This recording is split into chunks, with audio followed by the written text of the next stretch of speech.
สวัสดีพี่น้องขึ้นเรือต่อเรือเบอร์นี่ลงหมกเฟืองเดี๋ยวว่าแล้วนะ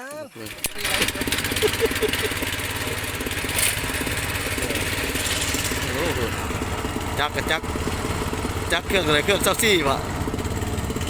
เซาฮกเนาะจักเครื่องเซาฮกบ่เคยมีแล้วก็มีทีเดียวอยู่บนหมกเฟืองสายของครับผมนี่เทียนเรือการเทียนเรือ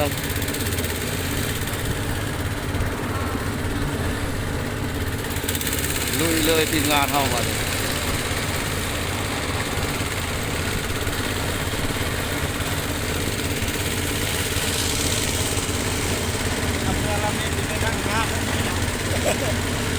เวลานั่งยากเลยครับเรือลำอ๋อ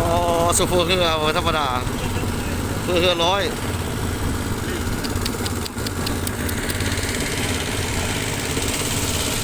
พุ่งหน้าขึ้นสู่หมอกเฟืองติดตามต่อไปพี่น้อง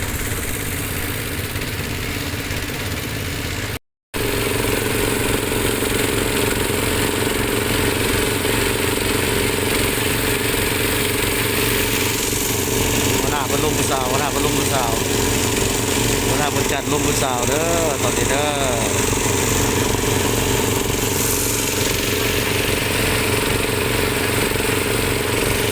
ธรรมศาสตร์เมืองลำไย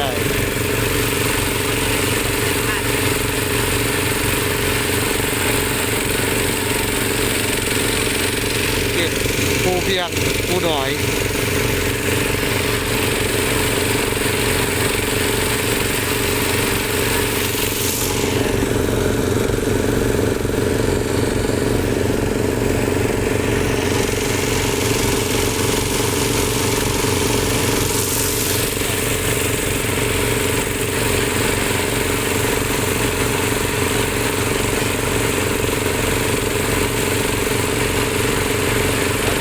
ต่อไป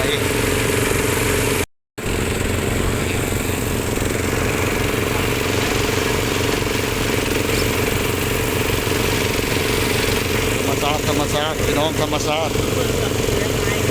เมืองนากายขึ้นสู่เขตภูเพียง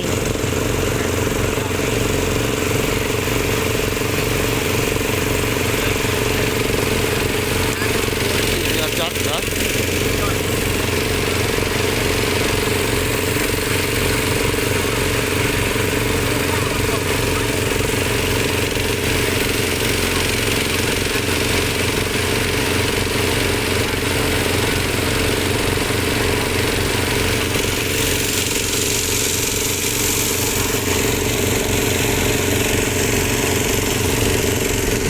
แล้วบอกเต้ว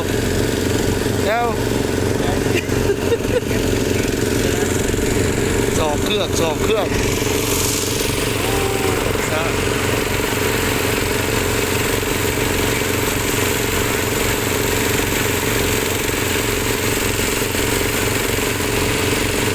ชาติท่านน้องพี่น้อง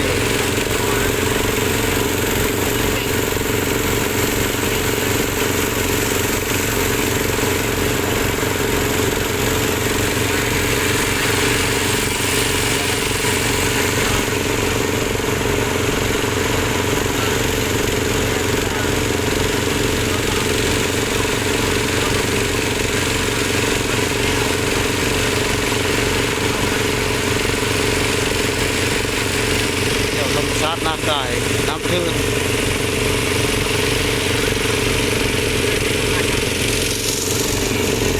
เรื่องสาวท้อง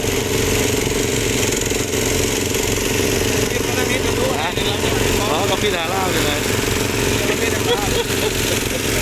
ตอนนี้งามเลยสาวเลย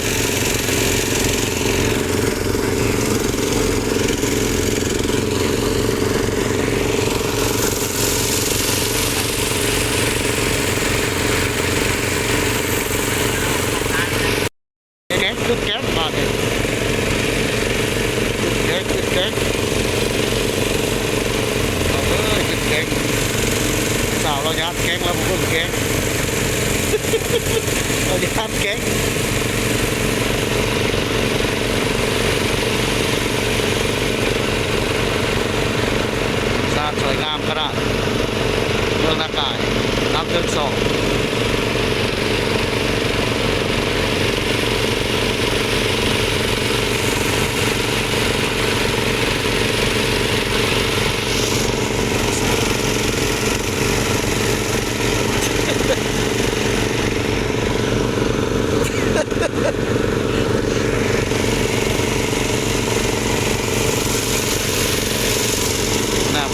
ายพบกับผู้สาวได้เพิ่นได้เอ็ดขากระดาษได้เออ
แกงหลวงก็พากันโยกเครื่องขึ้นเนาะ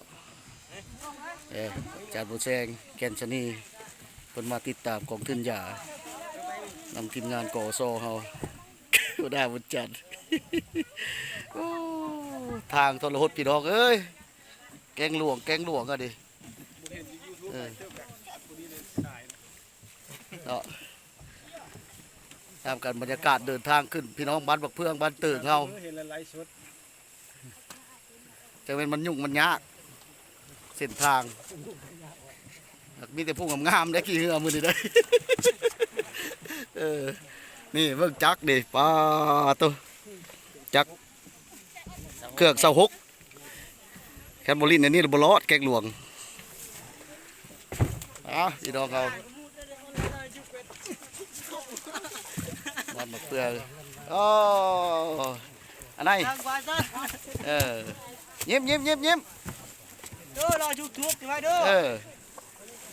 อยูทูบเบอร์ได้ออกเลยนะนี่บ้านทกน้อยเพิ่นในบ้านสุจิมาอะไรก็ยูทูบเบอร์เลยยิ้มซะเด้อยิ้มไปกองเด้อเอาติดตามต่อไปอีกบาทดิ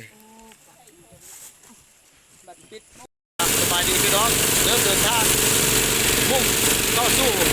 ภาคเมืองแดนงามตอนนี้มีการเย็นเองนะตอนนี้นะตอนนี้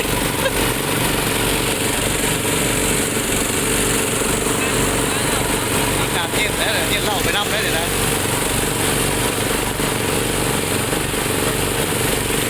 ออกแก้วยัง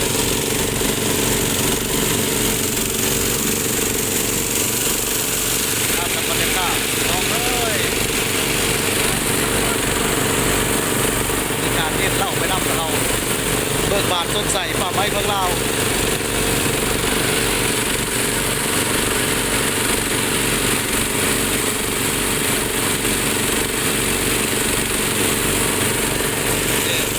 เจอเล่าข่าวใจยักษ์ใส่ใจจริงเฮ้ยจักต้องเล่าข่าวไปนะพี่น้องเอ้ยเพิ่งจะรับความสุข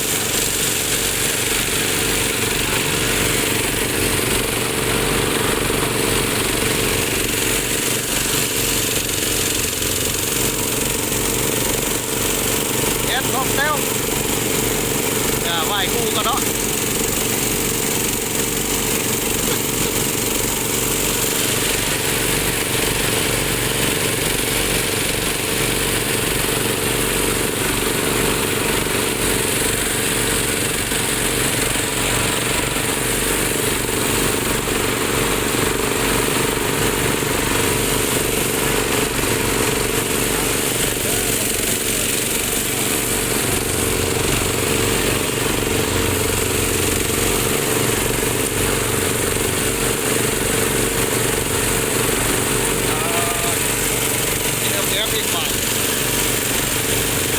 เฮ็ดทีมงานเราเก็บ